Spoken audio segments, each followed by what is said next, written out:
Assalamualaikum warahmatullahi wabarakatuh. Di sini saya perwakilan dari kelompok 10 dengan anggota Retno Tri Lestari dan saya sendiri Tri Adisi Wulandari akan membahas materi mengenai perkembangan filsafat dan pemikiran filosofis. Yang pertama, kita akan membahas mengenai perkembangan filsafat. Jika kita berbicara tentang asal mula filsafat ilmu, tentunya tidak lepas dari filsafat Yunani kuno dan aliran-alirannya, di mana perkembangan filsafat dimulai dari Yunani dan filsafat paling kuno juga berasal dari Yunani. Filsafat muncul ketika orang mulai berpikir dan mendiskusikan keadaan alam, dunia, dan lingkungannya, dan tidak mengandalkan gama untuk menemukan jawaban atas pertanyaan-pertanyaan yang muncul. Orang Yunani pertama yang menerima gelar filsuf adalah Thales dari Miletus, tetapi filsuf Yunani terbesar adalah Socrates, Plato, dan Aristoteles.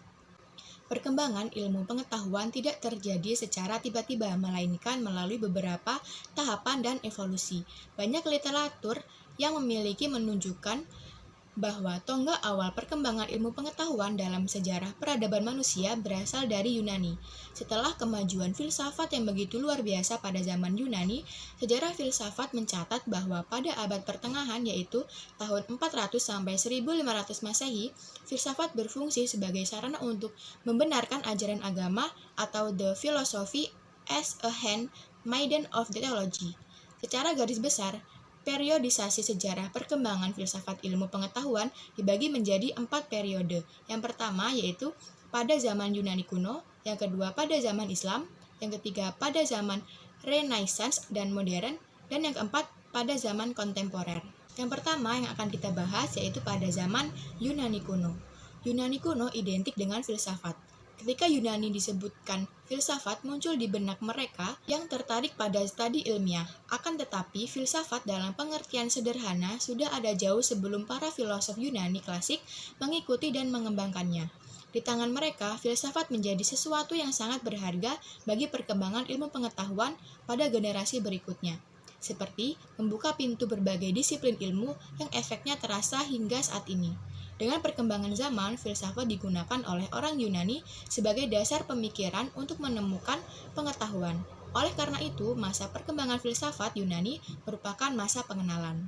Yang kedua adalah pada zaman Islam. Ilmu pengetahuan yang berkembang pada masa Islam klasik, yaitu pada tahun 650 sampai 1250 Masehi, dipengaruhi oleh persepsi seberapa tinggi akal yang terdapat di dalam Al-Quran dan hadis. Persepsi ini bertemu dengan persepsi yang sama dari Yunani melalui filsafat dan ilmu pengetahuan Yunani, seperti Alexandria dari Mesir, Jundishapur dari Irak, Antakya dari Suriah, dan Baktra yang terletak di kota-kota pusat peradaban Yunani di dunia Islam zaman klasik. Kontribusi ulama dalam perkembangan filsafat pada masa Islam dapat diklasifikasikan dalam 3 bidang.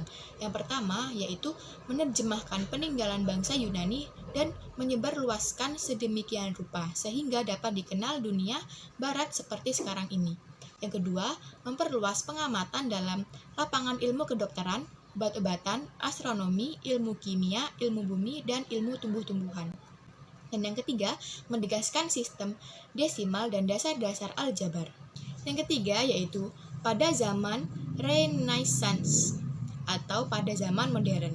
Saat memasuki masa Renaissance, otoritas Aristoteles tersingkirkan oleh metode dan pandangan baru tentang alam yang dikenal sebagai revolusi Kopernikus.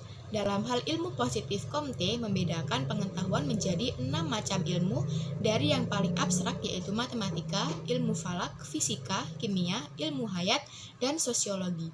Berbicara tentang filsafat ilmu yang menandai munculnya Roger Bacon. Bacon mengatakan bahwa ilmu sempurna tidak boleh mencari keuntungan, tetapi berpikir kritis. Semua prinsip filosofisnya bersifat praktis, yaitu menjadikan seseorang menguasai alam melalui penemuan-penemuan ilmiah. Menurut Bacon, jiwa manusia yang rasional memiliki kapasitas memori, imajinasi, dan nalar. Ketiga aspek ini adalah dasar dari semua pengetahuan. Roger Bacon, seorang pionir dalam perkembangan filsafat ilmu, juga mendefinisikan logika. Bacon membagi logika menjadi 4 jenis keterampilan. Yang pertama, penemuan. Yang kedua, merumuskan kesimpulan yang benar. Yang ketiga, mempertahankan yang dipahami. Dan yang terakhir, dalam bidang pembelajaran. Yang keempat, pada zaman kontemporer. Filsafat kontemporer diawali pada awal abad ke-20, ditandai oleh variasi pemikiran filsafat yang sangat beragam dan kaya, mulai dari analisis bahasa, kebudayaan, kritik sosial, metodologi, filsafat hidup, filsafat ilmu, sampai filsafat tentang perempuan. Tema-tema yang banyak dibahas oleh para filsuf dari periode ini antara lain tentang manusia dan bahasa manusia, ilmu manusia, dan isu-isu aktual yang berkaitan dengan budaya, sosial, politik, ekonomi, teknologi, moral, ilmu pengetahuan, dan hak asasi manusia. Ciri lainnya adalah filsafat dewasa ini ditandai oleh profesionalisasi disiplin filsafat. Selanjutnya kita membahas mengenai pemikiran filosofis. Pemikiran-pemikiran filsafat dari para filosof dunia. Yang pertama adalah Al-Kindi yang membahas mengenai filsafat ketuhanan atau creation ex nihilo. Abu Yusuf Ya'qub Ibnu Ishaq Al-Kindi adalah filsuf muslim pertama yang menguasai filsafat Yunani. Al-Kindi berasal dari Kindah di Yaman tetapi lahir di Kufah atau Irak tahun 796 Masehi. Ibnu Nadim, seorang pustakawan, menyebutkan bahwa Al-Kindi memiliki 242 karya dalam bidang logika, metafisika, aritmatika, falak, musik, astrologi, geometri, kedokteran, politik, dan sebagainya. Al-Kindi membagi pengetahuan ke dalam 2 bagian. Yang pertama, ilmu ilahi atau pengetahuan ilahiyah, sebagaimana tercantum dalam Al-Quran, yaitu wahyu. Pengetahuan langsung yang diperoleh Nabi dari Allah. Dasar pengetahuan ini adalah keyakinan. Kedua, ilmu insani atau pengetahuan manusiawi atau filsafat. Dasarnya adalah pemikiran atau ratio reason. Yang kedua adalah pemikiran dari Al-Farabi, yaitu membahas mengenai filsafat emanasi. Nama lengkapnya adalah Abu Nas Muhammad Ibnu Tarkan Ibnu Auzalak Al-Farabi. Beliau adalah filosof Islam pertama yang sangat sistematis dalam membangun dasar-dasar Neoplatonisme Islam. 3 bidang ilmu yang memikat hati Al-Farabi adalah logika, filsafat, politik, dan metafisika. Filsafat Al-Farabi mencoba menjelaskan bagaimana yang banyak bisa timbul dari yang satu. Tuhan bersifat maha satu, tidak berubah, jauh dari materi, jauh dari arti banyak, maha sempurna dan tidak berhajat pada apapun. Yang ketiga adalah pemikiran Ibnu Sina yang membahas tentang filsafat kejiwaan.